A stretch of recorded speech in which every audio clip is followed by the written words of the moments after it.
Imagine pulling into your driveway, heart racing, as police lights flash and the HOA president, Diane Carver, stands on your porch, waving a key that doesn't work, screaming about your kid being in danger, while your 13-year-old son, Max, calmly films her meltdown from inside.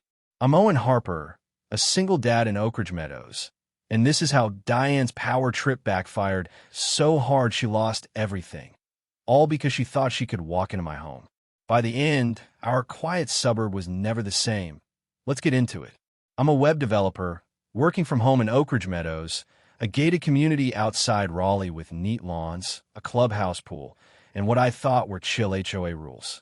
My son, Max, is 13, sharp as a tack, loves coding and skateboarding, and can handle himself for a couple hours after school.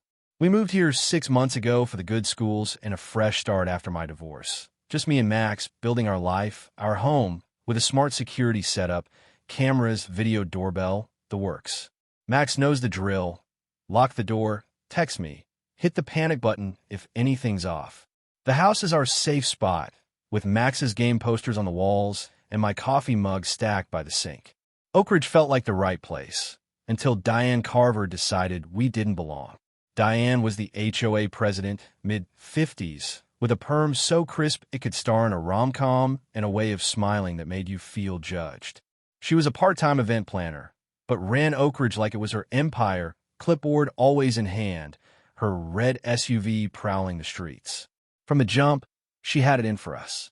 First week, she corners me at the mailbox because Max was riding his skateboard to the bus stop.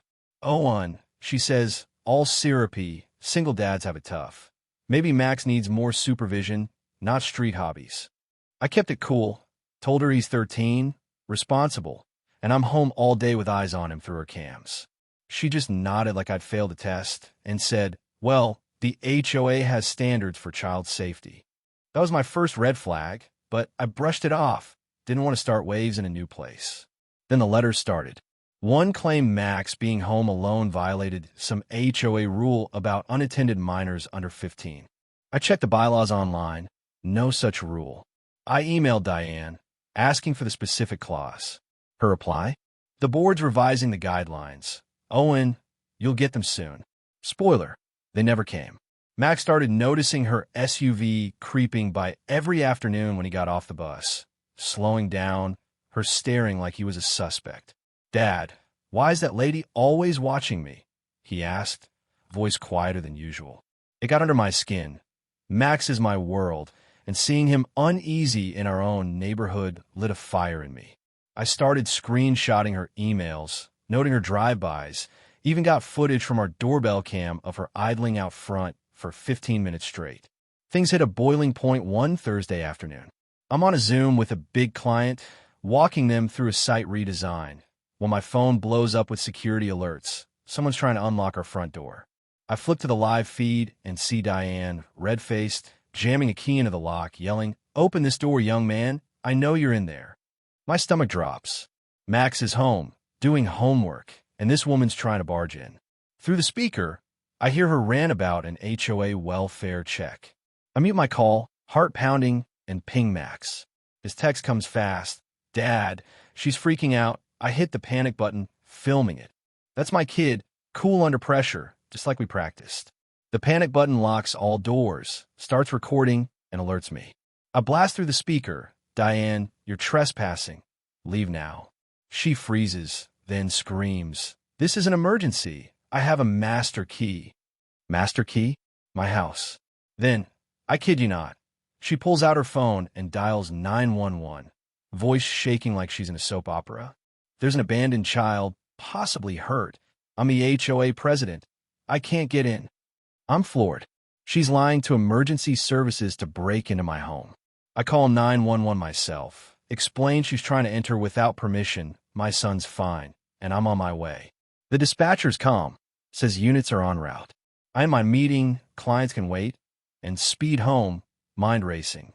Max texts he's okay, sitting in the kitchen, filming Diane's tantrum. I'm torn between rage and pride. My kid's handling this like a pro, but Diane's crossed a line I didn't know existed. I pull up to cop cars flashing, neighbors peeking out, and Diane on my porch, pointing at me like I'm a villain. "That's the negligent father," she shrieks to two officers, Lopez and Carter, who look like they've heard this song before. Max's voice comes through the doorbell cam, clear and steady. "I'm fine. Officers just doing algebra. My dad's here now." I unlock the door. My key works fine, and let the cops in. Max is at the table, homework out, sipping juice, cool as a cucumber. Lopez checks on him, asks if he's got food, water, a way to reach me. "Yup," Max says. "Dad's on Zoom all day," we text. Carter's eyeing Diane, who's clutching her useless key like it's her lifeline. I pull up the security footage on my laptop. The cops watch Diane try the lock for 10 minutes, yelling about her authority. Carter asks, "Where'd you get that key, ma'am?" Diane stammers, "Oh, it's glorious," says it's an HOA master key from a maintenance visit months back. Lopez raises a brow. "You copied a homeowner's key without consent." Diane's face goes blotchy. She mumbles about safety protocols. I hand over my binder. Screenshots of her fake rules, timestamps of her stalking Max, doorbell footage from our neighbor, Mrs. Alvarez, showing Diane parked out front way too long. Lopez's jaw tightens as he flips through it. "Ms. Carver," he says, "reporting a kid's in danger when he's clearly not? That's misuse of 911. And this key? That's attempted unlawful entry." Diane's unraveling, her voice high and shaky. "I'm protecting this community," she snaps, but the cops aren't buying it. Neighbors are out now. Phones up, filming the HOA, Queens Fall. Carter hands her citations for false reporting and attempted entry. Says she's lucky it's not an arrest. Yet. I tell them I'm pressing charges, my lawyer's on it. Diane's eyes go wide, her mascara smudging as she realizes she's not skating out of this. She storms to her SUV, heels clicking, muttering about regrets. Max high-fives me once she's gone. "We got her, Dad." He grins. I hug him tight, prouder than I've ever been, and ready to finish this. The next HOA meeting's a circus. Standing room only, neighbors who never show up packed in, whispering about Diane's porch meltdown. I bring my lawyer, Sam Torres, a guy who eats HOA disputes for breakfast. Diane's there, chin up, acting like she's still in charge, but her hands shake as Sam takes the floor. He lays it out. Unauthorized key duplication, attempted break-in, harassment, false 911 call, all backed by video, texts, and Mrs. Alvarez's footage. He drops the bomb. How many other master keys does Diane have? The room gasps. Board member Lisa Nguyen, usually quiet, pulls out minutes showing Diane try to push welfare checks without a vote. Treasurer Mike Russo admits she floated fake rules about kids, got shut down. Diane's allies squirm. No one's backing her now. Sam calls for a no-confidence vote. Diane leaps up, chair scraping, voice cracking. "You'll all see. This place'll fall apart without me," she yells, then bolts, her exit echoing in the stunned silence. The vote's unanimous. She's out. Neighbors clap. Some cheer. Mrs. Alvarez, this sweet grandma who bakes killer tamales, stands and says, "I'm tired of being scared of her clipboard." That gets a laugh, but it's real. Diane ruled by fear, and we're done. The fallout's swift. Diane's hit with a $4,000 fine for the 911 stunt. Misdemeanor charges for the entry attempt. Her key copying was premeditated, no question. Her event planning license gets yanked pending review, a death blow for her side hustle. My civil suit, with Sam's help, wins $12,000 from Max's distress and my legal fees. Diane's banned from HOA roles, gets 80 hours of community service, picking up trash by the pool she once lorded over. A restraining order keeps her 100 feet from us. At the courthouse, she's a shell, tears streaking her face as the judge lists her probation terms. The woman who thought she could unlock any door in Oak Ridge looks like she's finally locked out of her own world. Max and I settle back in. I upgrade our cams just in case, and we celebrate with pizza and a coding jam. Max builds a mini-game about dodging HOA Karens. Oak Ridge changes fast. The new board, with Lisa leading, scraps dumb rules, lets kids skateboard, host pool parties. Mrs. Alvarez organizes a block cookout, and Max teaches her grandkids to code.